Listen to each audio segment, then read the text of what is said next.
Well, in a major reversal, President Trump has decided to postpone his campaign promise to move the U.S. Embassy in Israel from Tel Aviv to Jerusalem. Earlier today, he signed a waiver. That waiver keeps the embassy in Tel Aviv for the time being. The White House released a statement saying, quote, while President Trump delayed moving the embassy, no one should consider this step to be in any way a retreat from the president's strong support for Israel. In an interview with the Times of Israel, Israeli Prime Minister Benjamin Netanyahu said that while he appreciated the kind words coming from the White House, keeping U.S. embassy outside Jerusalem, quote, drives peace further away by helping keep alive the Palestinian fantasy that the Jewish people and the Jewish state have no connection to Jerusalem. I want to point out something. It's true that President Trump made a campaign promise to move the U.S. Embassy to Jerusalem. He's not the first president to make this promise, and he's also not the first president to break this promise once he gets into office and realizes the complexities. But we have to say, President Trump also made another campaign promise a number of times, which is to try to bring a peace agreement between Israel and the Palestinians. He said it during the Republican primaries and later during the general election that he thinks he can bring this peace deal. He calls it the ultimate deal. And I think it would be more fair to say that maybe he just realized too late that two of his campaign promises are actually contradicting each other, because if you want to get the peace deal, then you can't just walk in there and on day one of your administration and also 6 months later move the embassy to Jerusalem, which is something that would automatically create tensions with the Arab world and the Palestinians and decrease the chances to get a peace agreement. Yeah. So that's why eventually this decision was reached. U.S. media outlets are reporting that President Donald Trump is getting ready to pull out of the Paris Climate Agreement. The White House on Wednesday said nothing has been finalized yet. And sitting alongside the visiting Prime Minister of Vietnam, Mr. Trump remained tight-lipped on whether he was going to follow through on one of his key campaign pledges.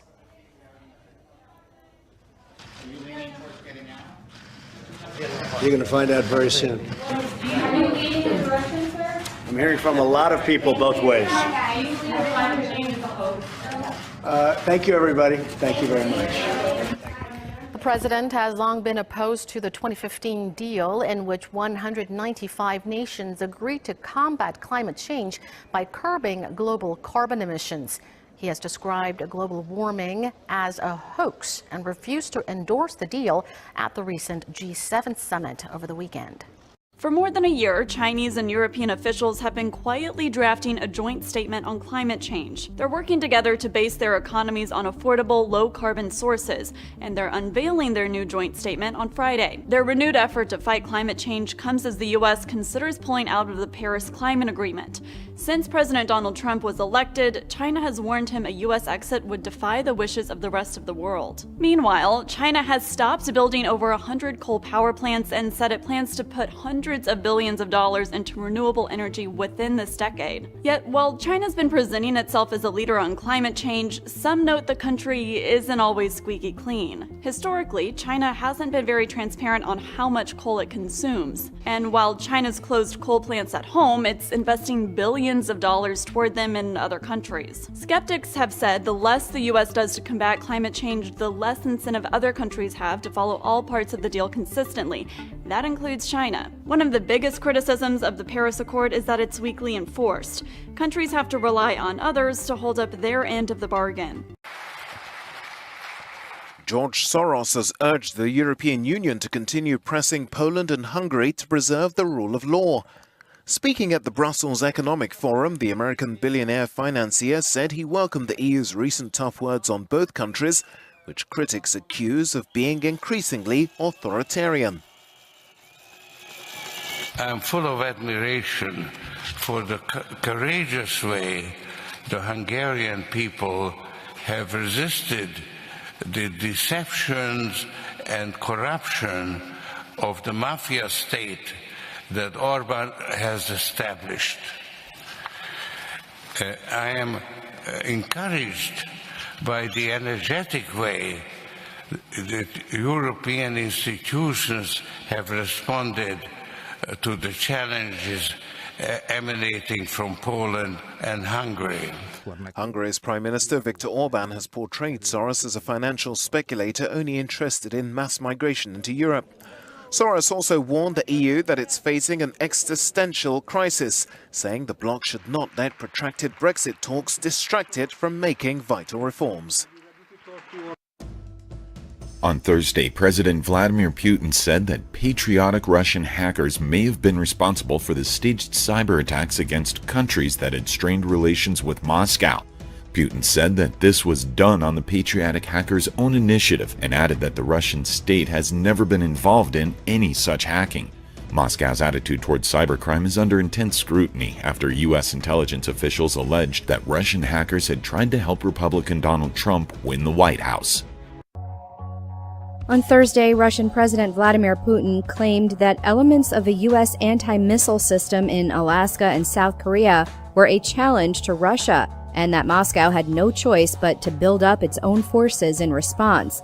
While speaking at an economic forum in St. Petersburg, Putin said that Russia could not stand idly by and watch while the other countries increased their military capabilities along its borders, the same way as he claims has been done in Europe. Putin emphasized the deployment of the THAAD anti-missile system in South Korea and plans to bolster Fort Greely in Alaska, a launch site for anti-ballistic missiles, as particularly alarming. Putin said, "This destroys the strategic balance in the world. We are thinking about how to respond to these challenges. This is a challenge for us." Reuters has reported that Japan's Navy and Air Force began a 3-day military exercise with 2 U.S. aircraft carriers in the Sea of Japan on Thursday, adding pressure on North Korea to halt an accelerating ballistic missile program. Japan's Maritime Self-Defense Force has sent 2 ships, including one of its 4 helicopter carriers, the Hyuga, to join the U.S. carriers, the USS Ronald Reagan and USS Carl Vinson, and their escorts. Japanese Air Self-Defense Force F-15s are taking part in simulated combat with U.S. Navy F-18 fighters at the same time. This is the moment a would-be bomber was carried off a Malaysia Airlines flight to Kuala Lumpur.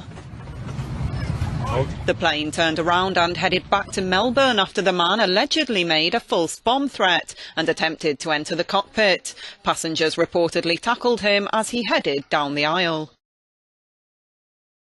I got out of my belt, out of my seat, undid my belt and went to the front of the plane and encountered a guy holding a big black object. I sort of engaged with him saying, "Are you serious?" He repeated the threat, which was not great, and I backed away. Heavily armed police entered the plane and arrested the 25-year-old Sri Lankan national on arrival in Australia. Authorities later said it was a case involving a mental health issue, not terrorism. Next, please. It looks like science fiction, a machine that scans your face so you can board an airplane without showing any documentation. I think it's really cool because I know I always struggle with the ticket situation. Starting in June, JetBlue will start testing facial recognition technology on flights from Boston to Aruba. Passengers will be photographed at the gate before boarding and checked against their passport or visa photos on file with U.S. Customs and Border Protection. I'm going to Aruba now. It's technology this mom, flying JetBlue out of Long Beach tonight, has been waiting for. I'm normally traveling with my little guy and having to juggle my phone and my boarding pass. Sometimes it's a little complicated and stressful, and just to scan me, that'd be amazing. But not everyone is embracing it. I wouldn't like that. No, ID's better. Well, because I don't need to know everything about us. It's just kind of weird. It's the same kind of feeling with location services on phones, how it's like they're always following you. It's kind of like the same thing. I don't even use Snapchat because of that. I'm kind of more private. Yeah, I just don't like the idea of having my face kind of in the system. It isn't just JetBlue. To save passengers time, Delta Airlines plans to test facial recognition technology to match passengers with their passport photos this summer. It would clear them to check their own bags without the help of an agent. Phones do it. Phones have the fingerprint recognition and everything, so I think it's a good idea. On Wednesday, a U.S. Air Force veteran was sentenced to 35 years in prison for providing material support to ISIS. In 2016, Tarad Pugh was convicted of charges of trying to give material support to the terrorist group and obstruction of justice by a federal jury. Bridget Road, acting United States attorney, stated that the defendant turned his back on his country and the military he once served to attempt to join a brutally violent terrorist organization committed to the slaughter of innocent people throughout the world. On Friday, explosions and gunshots were heard at entertainment resorts in the Philippines' capital of Manila. According to local media, armed police have been deployed to the scene. Pictures have begun to circulate on social media of the resort close to the city's airport, showing plumes of smoke pouring out of a building. A source at one of the resorts told Reuters that employees were being evacuated as quickly as possible. He said police were now in full control of the situation. Philippine President Rodrigo Duterte is escalating a war of words with Chelsea Clinton. It all started when Mr. Duterte made these remarks last Friday, absolving his soldiers of any future rapes under martial law. Here it is. For this martial law and the consequences of martial law and the ramifications of martial law, I and I alone would be responsible. Trabaho lang po. Nagka-rape ko ng tatlo, aminin ko na akin yun. Extraordinary. Mr. Duterte has since said he was being sarcastic, but many, of course, have criticised the remarks, including Chelsea Clinton. First, Clinton responded to the comments by tweeting, "Not funny, ever." Then she responded to another tweeter saying, Duterte is a murderous thug with no regard for human rights. It's important to keep pointing that out, and that rape is never a joke. Well, on Wednesday, Mr. Duterte fired back at Clinton, invoking a scandal involving her father, former President Bill Clinton. When your father, the President of the United States, was screwing Levinsky and the girls there in the White House, how did you feel? Did you slam your father? Be careful because you live in a glass house. Ulitin ko nga, I repeat, when President Clinton was Levinsky, what was your statement or your reaction? Wow. Without help, the Iraqis could not win this fight.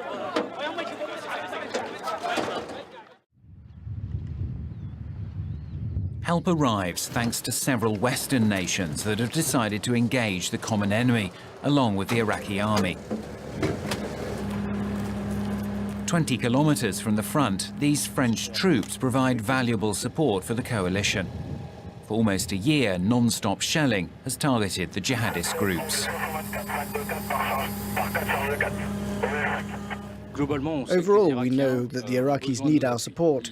If they have our support, they will be confident and calm when they engage. They know they'll win the battle. We are a real help and insurance. We are their life insurance. Received, Chief Warrant Officer. Third shot, 492. 492. Fourth shot, 490. 490. Fifth shot. Fire!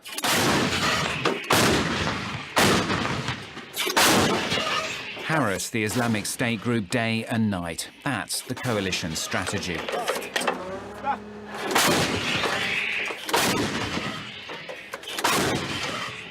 We know that we face an enemy who is merciless, who doesn't respect the rules of combat, and who, on the contrary, in its communications strategy, will try to get us to shoot civilians. This is our constant fear.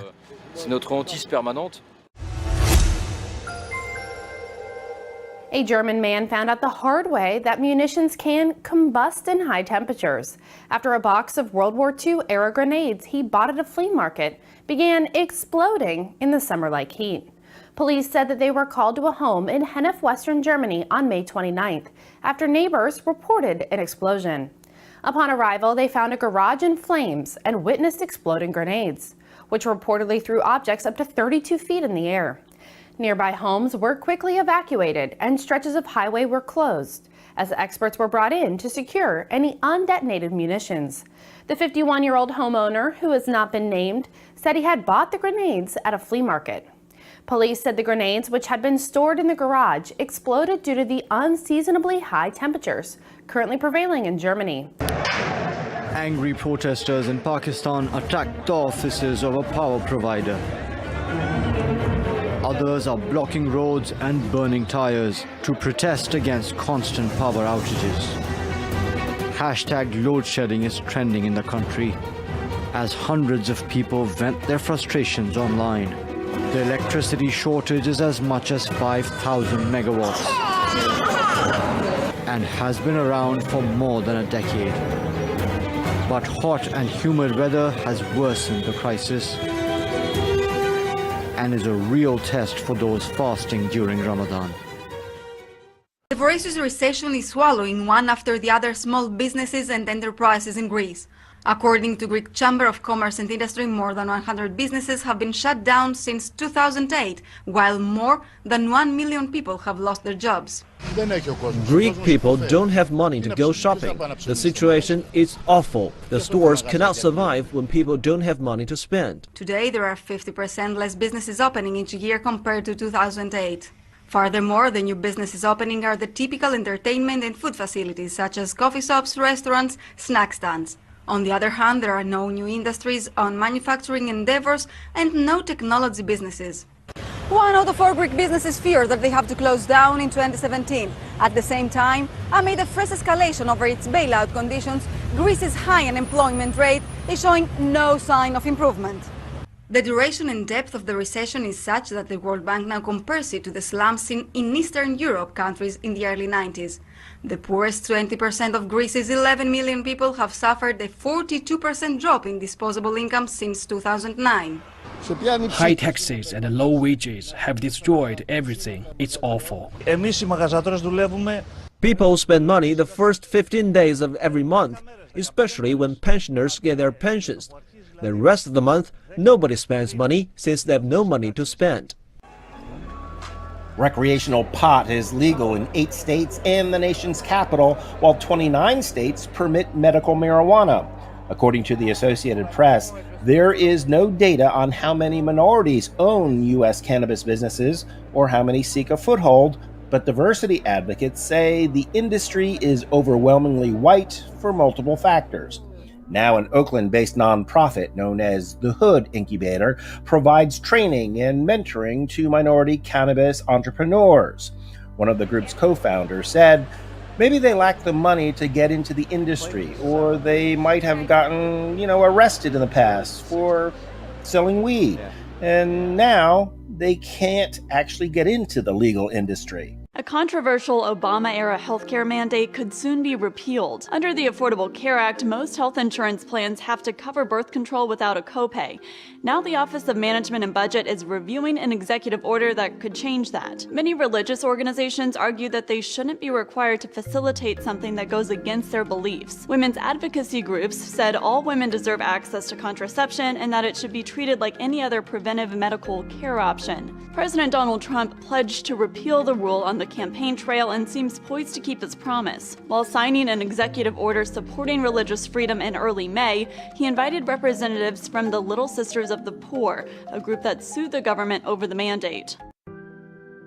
The $3.8 billion Dakota Access Pipeline began shipping oil for customers on Thursday, as Native American tribes that opposed the project vowed to continue fighting. Dallas-based Energy Transfer Partners announced that the 1,200-mile line had begun commercial service. The Dakota Access Pipeline and the Energy Transfer crude oil pipeline from Illinois to the Gulf Coast together make up the $4.8 billion Bakken pipeline system. Standing Rock Sioux chairman Dave Archambault said in a statement, "This pipeline became operational today, yet it has already leaked at least 3 times." This week, scientists were set to begin drilling a 750-meter deep hole from the bottom of the Moab Khotsong mine, located some 180 kilometers southwest of Johannesburg, South Africa. 3 years ago, a magnitude 5.5 earthquake erupted from a previously unknown fault beneath the mine. Aftershocks continue.